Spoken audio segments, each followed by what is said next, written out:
Medal of Honor, the highest honor a grateful nation can award its military heroes for acts of courage, self-sacrifice, and dedication above and beyond the call of duty. The history of America's survival is written in the blood of its fighting people whose devotion knew no limits. For the past 50 years, fighting men who wore the silver wings came from all over America when their country called. They learned to fly, they learned to fight, and they never flinched from facing combat. Some lived through 2 world wars. Many paid the full price. This is their story.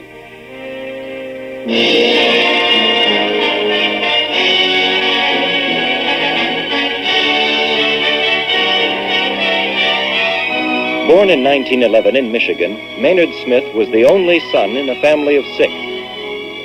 He attended school in Cairo, spending his final 2 years at Howe Military Academy in Indiana. His peacetime career as a government accountant ended abruptly on December 7, 1941. Now 31 years old, Smith enlisted in the Air Corps. He wanted to be an aerial gunner. Following basic training, he successfully completed an intensified 9-week course in aerial gunnery on the ground and in the air. Next came B-17 crew training.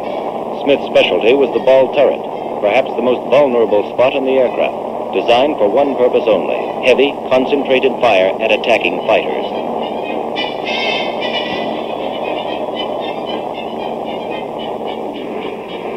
After that, a bomber base in England, from where he would soon fly his first combat mission. The target was one of the most strongly defended on the continent, the Nazi U-boat bases on the northern coast of France. Early morning, May 1st, 1943, 36 4-engine B-17s took off for a daylight strike against the Saint-Nazaire submarine pen. The battle over Saint-Nazaire is a classic example of the savagery with which the air war over Europe was fought. Within minutes after bombs away, Smith's plane was severely damaged by fire from anti-aircraft guns and enemy fighters. 2 of the 10-man crew were seriously wounded. The oxygen system was shot out, vital control cables severed. Fires raged in the radio compartment and in the waist section of the airplane. Facing an apparently hopeless situation, several crew members bailed out into the comparative safety of the sea below. But not Smith. He began to fight the fire by himself, then administered first aid to the wounded tail gunner. When enemy fighters continued to attack, he manned the waist guns and fought them off. Escaping oxygen fanned the fire to such intensity that ammunition in the radio section began to explode. Smith threw the hot ammunition belts out of the plane. Then, wrapping himself in protective cloth, he completely extinguished the fire.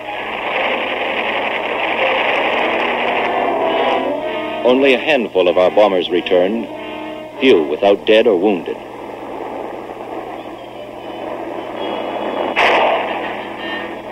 One of those returning was the severely damaged B-17 carrying Smith, its remaining engines barely functioning. For the pilot and the other survivors of that plane, it was a miraculous escape. Miraculous? No doubt. But perhaps more accurately, a remarkable demonstration of dedication and raw courage of one man. His reward? The Medal of Honor. Its citation read in part: "This soldier's gallantry in action, undaunted bravery, and loyalty to his aircraft and fellow crew members, without regard for his own personal safety, is an inspiration to the armed forces of the United States."